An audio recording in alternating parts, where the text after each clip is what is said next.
G4S korvpalli A-klassi meistrivõistlused toimuvad Pärnu spordihallis ja Finlog läks vastamisi Tallinna Kalevi meeskonnaga, kus võit tuli numbritega 80-61. Kaamera ette saime omale Norman Käbini, enda punktid 14 jäi täna statistikasse.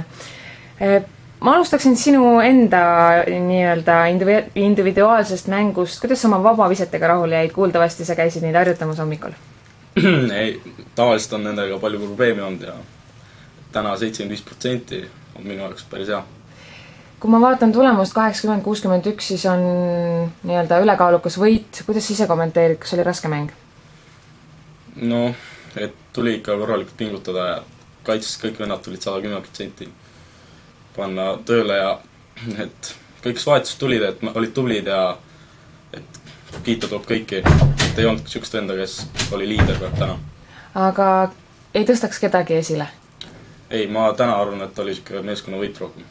Statistiliselt vaadata, siis meeskonna resultatiivsem oli 18 punktiga Robert Valge ja nagu mainitud Käbin 14 ja Olmre 14. Homne vastane selgub nüüd järgmisest mängust. Keda sa tahaksid omale vastu? Pigem tahaksin Audentese spordiklubi, sest et nendega pole mängid see aasta ja tunduvad kergemad pigem kui Salva. Kuidas sa kommenteerid seda, et me küll esimese poole lauavõitluse võitsime, kuid üleüldiselt me jäime lauavõitluses alla? No eks natuke tuli sukst laiskust ka sisse, et arvasime, et võit on juba käes ja et ei ole vaja pingutada. Nii, ma arvan, et tulidki need ründalauad vastased. Mängu kolmas veerandaeg just algus näitaski, et kas te nüüd lasete jala sirgu ja lasete seal mängul minna, aga õnneks vist Kaine pea sai seekord võitu.